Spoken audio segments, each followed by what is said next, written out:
O professor hoje visita Oficina Veyron, uma das mais conceituadas em reparação de transmissões automáticas.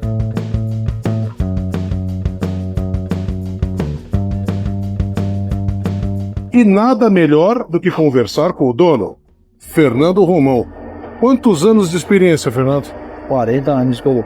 40 anos consertando veículos e transmissões. Fernando, qual a sua formação? Eu sou engenheiro eletricista, nasci dentro da oficina mecânica, né? Comecei na oficina mecânica com 8 anos de idade. Estou completando esse ano 42 anos, né? Para ser mais exato, de profissão. Eu aprendi tudo com meu pai, dentro da oficina. Meu pai era especializado na linha Ford, né? Praticamente só em Porcel, Del Rey, esses carros. E aí, em 96, a gente migrou para as outras marcas. Saímos lá trabalhar com todas as marcas quando começou a crescer em gestão eletrônica. Eu fui especializando em gestão eletrônica. E meu pai sempre fez mecânica básica toda, motor, câmbio, Então, me especializei em gestão eletrônica, carburador.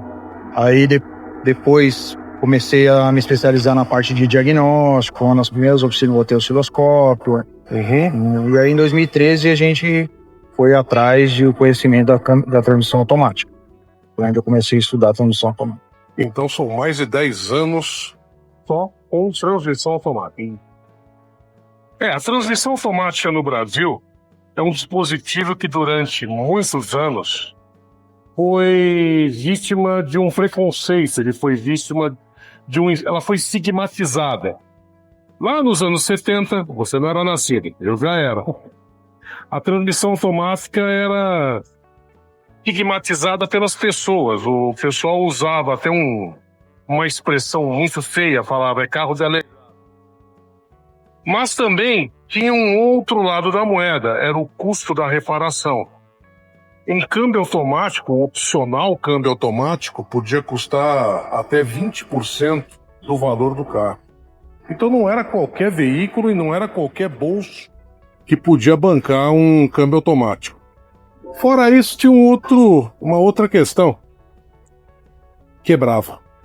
Quebrava porque não se conheciam os procedimentos de manutenção preventiva. Eram muito poucos carros. Mesmo as concessionárias não eram treinadas adequadamente a fazer uma manutenção preventiva adequada para esses câmbios, e eles quebravam. E quem é que consertava? 1, 2, às vezes 3 oficinas dentro de uma cidade como São Paulo. Por isso esse estigma que durou anos. Só lá pelos anos 2000 é que o quadro começou a inverter, né? O brasileiro aprendeu o valor do conforto da transmissão automática. Uma outra questão que era uma coisa que eu acredito que, na opinião, né, dos usuários, atrapalhava muito, era o problema que tinha por conta das velocidades, né? As transmissões tinham, em média, 3 velocidades, pouquíssimas com 4 velocidades. Então, sistemas também, o sistema puro hidráulico também era um sistema burro, né, travado, né? Então, quando se fazia um ajuste lá de velocidade para troca de marcha, não interessava se estava em subida, descida, plano, ele trocava sempre com aquela velocidade, e isso daí acabava atrapalhando potência, uma série de coisas, né? E elevando o consumo também. Com a eletrônica, que entrou aí nos anos 90, os anos 2000, então aí conseguimos trazer um pouco mais de conforto, entregar mais potência, um pouco mais de economia. Então acabou se popularizando por causa disso. Os carros automáticos acabaram ficando mais confortáveis, né, mais potentes e mais econômicos. E a economia de escala também, a produção em massa também deu uma reduzida no preço, as importações facilitadas, melhorou um pouco a condição de se comprar um veículo automático. Hoje já pode dizer que a indústria automobilística fabrica mais veículos automáticos do que mecânicos. Fernando, 50 anos atrás eram muitos poucos modelos disponíveis de transmissão automática. Hoje nós temos uma grande variedade. Inclusive a introdução do semiautomático, o CVT. O que isso mudou para o reparador? Hoje, a principal dificuldade, vamos falar em que isso muda a nível de dificuldade para o reparador. A principal dificuldade hoje está na eletrônica, né? Porque antigamente, né? Falando antigamente aí no tempo do carburador, né, você tinha um defeito de falha do motor, por exemplo, né? E aí você tinha 3, 4, 5 possibilidades de causa desses defeitos. Conseguia diagnosticar um defeito pelo sintoma facilmente, né? Andando no carro, sentindo a falha, percebendo como o carro estava se comportando, pelo comportamento você conseguia diagnosticar. Hoje o comportamento dos carros, seja no motor, ou na transmissão, ou no ABS, em qualquer sistema eletrônico, ele é programado pelo fabricante. Então, vou te dar um exemplo, por exemplo, uma caixa automática do Jeep Renegade, por exemplo, que é uma caixa que está dando bastante problema hoje, né? Essa caixa, ela tem uma programação lá, em estado de emergência. Qualquer coisa que acontecer na parte eletrônica, ou que o sistema eletrônico detecte que dê defeito, ele vai ficar travado na quinta marcha. E aí, seja um defeito na quinta marcha mesmo, ou na primeira, ou na segunda, ou um problema de solenoide, ou um problema no sensor, ele vai se comportar desse jeito. Então, muitas vezes o cliente chega na oficina, né, falando, meu carro tá agindo desse jeito, tá se comportando desse jeito, o que que é? Não dá mais para fazer diagnóstico assim. Hoje o diagnóstico é bem mais complexo por conta dessa eletrônica, né?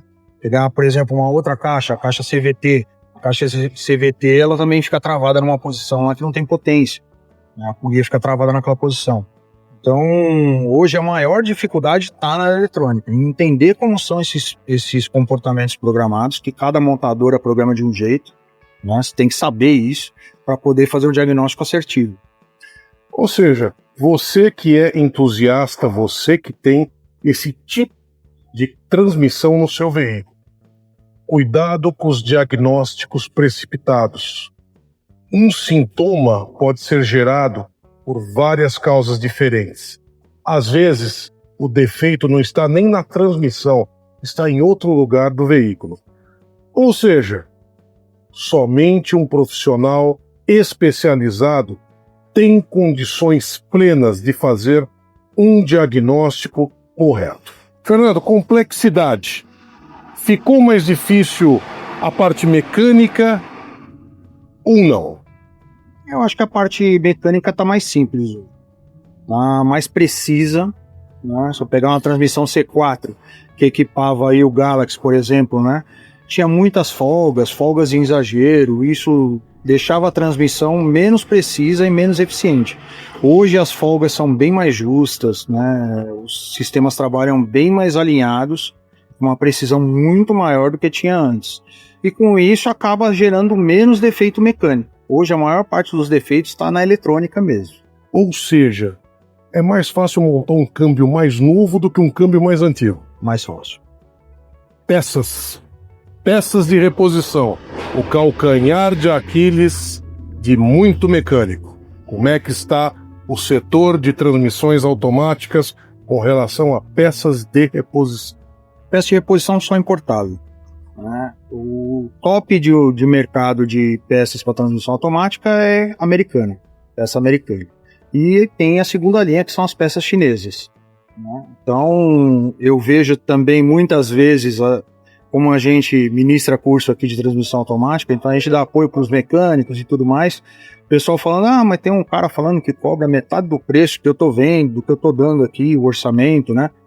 Ele está dando o orçamento com peça americana, peça primeira linha, peça padrão original, né? E as peças chinesas são metade do preço mesmo, só que a durabilidade também é menos da metade, né? Antes de 3 meses já começa a dar defeito. O barato que acaba saindo caro. Fernando, o guerreiro das oficinas, eu costumo chamar o mecânico de guerreiro das oficinas, que queira adentrar no ramo da reparação de transmissão automática. O que ele precisa fazer? Não, o primeiro passo é, ele precisa entender de motor, precisa entender de injeção eletrônica, né? Porque hoje todos os sistemas se conversam, todos os sistemas trabalham em rede, né? E como você mesmo falou, um defeito em outro sistema pode provocar um defeito na transmissão automática. Já peguei várias vezes aqui, carros que estão dando tranco e tudo mais, problema na ABS, problema no airbag, problema na injeção. A causa não vem da transmissão automática, vem de outro sistema eletrônico, né? Porque os sistemas compartilham informações, compartilham sensores, compartilham uma série de coisas aí, e isso é importante. E treinamento de transmissão automática. Existe uma sequência, ou seja, eu começo o treinamento num curso mais básico e acabo num extremamente especializado num determinado modelo, ou não há necessidade disso? Então, a gente desenvolveu um treinamento, a princípio, para a nossa equipe. Esse treinamento era de 5 dias, inicialmente, e depois a gente foi enxugando para deixar ele cada vez mais curto, mas sem perder qualidade e quantidade de informação. E aí a gente conseguiu, hoje o treinamento tem 16 horas, a gente faz um final de semana, um sábado e um domingo, e esse treinamento vai do 0 até o avançado. Então nesse treinamento a gente desmonta 3 caixas que são bem diferentes fisicamente, que é para mostrar que o conceito se aplica a qualquer modelo de caixa. Esse é o objetivo do treinamento. Então, um treinamento que está focado em diagnóstico, principalmente o diagnóstico sem tirar a transmissão do carro, que eu via muito o pessoal tirando a transmissão do carro, desmontando para tentar achar o defeito. Só que a transmissão automática não é igual à transmissão mecânica. Você olha e enxerga o defeito. Tem muito a coisa da causa e consequência. Muitas vezes você vai desmontar a transmissão automática e vai enxergar lá, o que você vai ver desgastado lá é a consequência de um outro problema.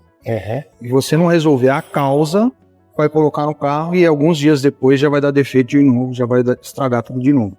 Então a gente mostra todos esses passos, né? Primeiro 3, 4 horas de teoria, mostrando toda a parte teórica, como funciona cada componente, como que é todo o funcionamento interno da caixa. E depois a gente vai para o diagnóstico, como fazer esse diagnóstico sem tirar a transmissão do carro, como abrir, contar defeito dentro, como resolver esses problemas e o principal no final, como testar na bancada para não ficar aquele negócio de põe caixa, tira caixa, põe caixa, tira caixa. Resolver o problema mesmo, colocar no carro somente com o problema resolvido. Uma outra dúvida que às vezes assola o guerreiro das oficinas: literatura técnica. Tem bastante literatura técnica lá fora, a gente consegue, visto explodir, eu consigo com facilidade. Tem alguns manuais que foram traduzidos, né, com algumas empresas que traduziram manuais. Tem alguns manuais que nós mesmos traduzimos, que vêm lá de fora, né, da ZF ou da ICIM, de algumas caixas. E tem os manuais que a gente desenvolve aqui mesmo, né, que são caixas que não tem o manual disponível ainda.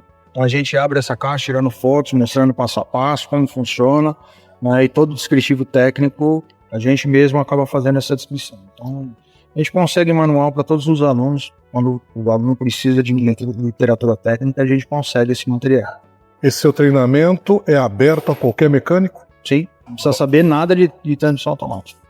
Qual o pré-requisito? Conhecer de injeção eletrônica, de motor e mecânica básica. É só telefonar e se inscrever. Fica aí o recado. Fernando, eu vou tocar num outro assunto que geralmente gera uma polêmica daquelas. Não só entre mecânicos, como também em usuários e entusiastas. Substituição preventiva de fluido de transmissão automática. A pergunta que não quer calar: troca ou não troca? A pergunta correta seria: troca ou espera quebrar? Perfeita resposta. Troca. Tem que ser trocado. A gente segue, na verdade, a recomendação dos fabricantes de caixa e não das montadoras. Porque, diferentemente dos motores, né, hoje existe uma pequena troca de motores aí entre montadoras, mas é muito pequeno se comparado a transmissões, né, quanto que as transmissões equipam diversos carros, né? Então a gente segue a recomendação dos fabricantes de caixa, que recomendam trocar entre 30 mil quilômetros e 50 mil quilômetros. A diferença é 30 mil quilômetros para cidades como São Paulo, que tem muito trânsito, quente, fica funcionando o carro muito tempo na marcha lenta, tem parado em trânsito. Uso severo. Uso severo, trocar com 30 mil quilômetros. Em cidades que já são clima mais ameno, que já não tem trânsito e tudo mais, ou uso mais em rodovias, troca com 50 mil quilômetros. Então, para São Paulo, Rio de Janeiro e outras cidades que tem muito trânsito e que são quentes, 30 mil quilômetros. Eu te fiz essa pergunta porque existe aquela recomendação já conhecida, o mercado já conhece essa recomendação, de algumas montadoras que aboliram a troca do fluido da transmissão automática, afirmando que o fluido é para a vida toda. Eu só não sei a vida toda de quem. Então, na verdade, eles estão certos. Se você olhar por esse lado, é a vida toda da caixa. Se a caixa quebrar com 50 mil quilômetros, durou a vida toda da caixa. Se quebrar com 30 mil quilômetros, durou a vida toda da caixa. Mas aí o usuário tem que pensar o que é mais barato. É esperar quebrar a caixa e aí trocar o fluido só quando for fazer manutenção, e em vez de gastar de R$ 1.500 a R$ 2.500 na troca, ele gastar de 15 mil a 25 mil no reparo da caixa, e fica a critério dele. É uma aposta que eu não faria. Você vê montadoras renomadas que são conhecidas, né, pelos seus carros serem duráveis e tudo mais, com caixas quebrando por falta de troca de óleo. A maior parte das caixas somente quebram por falta de troca de óleo. Outra pergunta, Fernando. A influência do fluido de arrefecimento, da qualidade do fluido de arrefecimento na vida da caixa automática. O que você tem a dizer a respeito disso? Temperatura é um problema sério na vida útil da transmissão automática. Tanto é que todas as transmissões entram em estado de emergência quando a temperatura supera 125 graus. Então elas têm já essa pré-programação, né, pelo fabricante. Então a temperatura é algo importantíssimo, né? O arrefecimento, cuidar do líquido de arrefecimento e tá sempre fazendo manutenção disso também é importante para manter a vida útil da caixa. Fernando, eu vou focar um pouquinho mais essa pergunta. Contaminação do fluido da caixa automática por fluido de arrefecimento, que eu sei que gera uma tragédia dentro da transmissão. Fala um pouquinho a respeito. Então, alguns carros, né, caixas específicas estão tendo problema disso, né? Porque fizeram um trocador de calor teoricamente eficiente demais, né, com a parede muito fina para ser mais eficiente, e aí ele acaba perfurando, né, e contaminando a caixa automática com líquido de arrefecimento e também contamina o líquido de arrefecimento com o óleo da caixa automática. A gente teve vários casos aí e sempre na caixa TF72, essa caixa TF72 que equipa vários carros de várias montadoras. Então na linha Peugeot, Citroën dá problema, na linha Fiat dá problema, na linha Jeep dá problema, tudo nessa caixa. Tudo relacionado a essa caixa e relacionado ao mesmo problema que é a contaminação de um fluido com o outro, né? E aí a gente tem substituído esse trocador de calor por duas alternativas. Uma é um trocador de calor com a parede um pouco mais grossa, né, para evitar que isso aconteça de novo, né? E aí troca-se o trocador de calor, se não aconteceu ainda, com uma quilometragem em torno de 50 mil quilômetros, que é o que as montadoras estão recomendando hoje, né? E outra é eliminar o trocador de calor, que é água e óleo, e colocar um trocador de calor só óleo-ar, né? Que acaba sendo mais eficiente, né, para a caixa do que o trocador água e óleo. As montadoras não se manifestaram ainda a respeito disso. Não, por enquanto não se manifestaram, mas os testes que a gente fez, a prática que a gente tem aqui, o resultado é muito mais eficiente do que o água e óleo. Perfeito. Por que o trocador fura? É um problema do líquido de arrefecimento? Pode ser sim. Tanto do líquido de arrefecimento como do fluido. Ambos ficam ácidos com o tempo. E pode provocar corrosão. Tem alguma forma de se monitorar preventivamente que isso está acontecendo? Não, se fala detectar através de um diagnóstico. Um exame, alguma coisa que um usuário pudesse verificar antes que a coisa se agrave. Só pela quilometragem mesmo. Cada 30 mil quilômetros, verifica, troca antes do tempo para evitar problema. Fernando, o guerreiro das oficinas que quer começar a consertar transmissões automáticas, Lili, vem aqui, ele faz o seu curso, ele se especializa com você. O que ele precisa comprar? O que ele precisa ter dentro da oficina dele?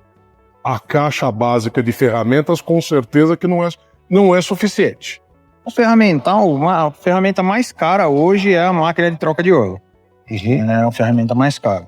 As outras ferramentas em si não são tão caras, não. Acredito aí que 4, 5 mil reais as outras ferramentas conseguem ter bastante ferramental para poder iniciar um trabalho já. Um ambiente adequado para se desmontar esse equipamento. Você poderia mostrar o seu? Posso, claro. Vamos lá? Vamos. Estamos aqui na oficina Veyron com o Fernando Romão, especialista em reparos de transmissão automática, que gentilmente nos recebeu hoje aqui para o professor visita. Fernando, você estava prestes a nos mostrar o ambiente que você considera adequado para se desmontar um conjunto. Mostra um pouquinho para a gente. Então, a gente tem esse laboratório aqui onde a gente faz a desmontagem, né? É importante limpeza, organização, para que a gente possa desmontar todos os componentes. Então aqui foi feita a desmontagem aqui. Já começamos a fazer a lavagem das peças, né? A limpeza das peças. Algumas peças já estão aqui, né? Já lavadas. E para fazer o diagnóstico do que a gente vai ter que fazer de reparo aqui, né? Primeiro a gente faz a limpeza de tudo. E aí depois vamos analisar peça a peça, item a item. Nesse caso aqui é uma transmissão CVT do Nissan Sentra, ano 2015, já é a segunda geração da transmissão CVT. E aqui a gente pode observar aqui nessa peça aqui, que é polia aqui, né? Uma das polias CVT está desmontada aqui. E a gente consegue ver aqui o quanto que grudou de material aqui. E por conta do quê? O que causou isso daqui? Falta de trocar óleo. Veículo com mais de 150 mil quilômetros, nunca trocou o óleo, né? E aí o óleo parou de cumprir o seu papel, começou a grudar material da corrente aqui, né? Aqui na polia. Então, nesse caso aqui, a gente vai analisar se é possível fazer um polimento aqui.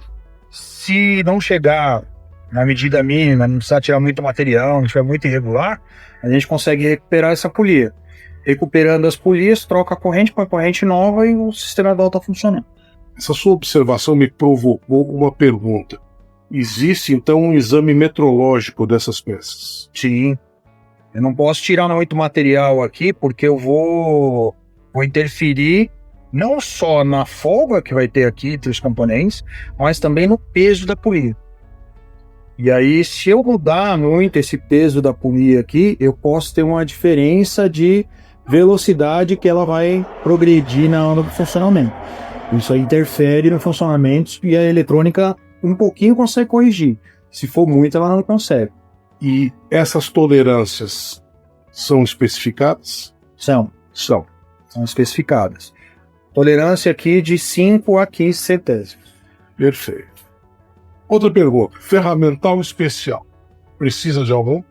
Precisa. Tem algumas ferramentas especiais que a gente utiliza para fazer a desmontagem dos conjuntos, para tirar travas. Uma série de ferramentas. Foi até buscar uma ferramenta hoje para poder desmontar essa polia aqui, que é, como é a segunda geração, eu não tinha dessa polia específica, né? Então tem algumas ferramentas especiais sim, mas não é nada absurdo. É necessário, então, um investimento contínuo na oficina. Sim. Não tem o que fazer. Não dá para parar no tempo. Não dá para parar no tempo. Treinamento nunca acaba. Investimento em tecnologia, investimento em ferramental também. Nunca acaba. Sempre vai ter uma coisa nova, sempre vai ter uma nova ferramenta que pode facilitar a sua vida, né? Então, dentro da oficina mecânica não existe estagnação. Perfeito. Fernando, vamos falar um pouquinho de antigo mobilismo.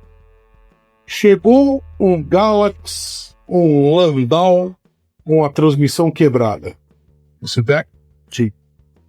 Não tem restrição. Não importa o ano. Sim. É porque carro, de qualquer modelo, a gente faz a manutenção. Então você tem um veículo antigo, está precisando revisar a transmissão automática, aqui a dica. Fernando, para encerrar, eu sei que você é um especialista em transmissões automáticas. Mas como mecânico tarimbado, qual é o melhor fluido para um determinado compartimento de um veículo? Em termos de qualidade de marca, Não marca. Qual é a melhor opção de fluido para se colocar em um determinado compartimento de um veículo de uma marca qualquer? homologado pelo fabricante. Perfeito. Tem que seguir as normas do fabricante. Porque o fabricante, quando ele faz o projeto, né, ele já pede para desenvolver o lubrificante de acordo com as normas, condições, temperatura, folgas. Então, seguir as recomendações do fabricante, principalmente relacionado às homologações, é muito importante. Questão de marca, eu costumo utilizar as marcas conhecidas, as marcas que são consideradas marcas primeiras linhas, né? E vejo se é recomendado para aquele veículo, para aquela caixa especificamente. Perfeito. Ou seja, nada de inventar moda. Nada de reinventar a roda, né? Perfeito. Nós sabemos que especificação para os fluidos existe, mas muitas vezes o período de troca não é especificado. Como o mecânico e mesmo o usuário deve conviver com essa incongruência? Então, por isso que a gente segue a recomendação dos fabricantes da caixa e não da montadora, né? A montadora que acaba não especificando isso, né? Muitas vezes, e isso acaba gerando um problema para o próprio usuário, né? Então, hoje a gente segue recomendações do fabricante da caixa para evitar esse tipo de problema. Fernando, muito obrigado por nos receber aqui.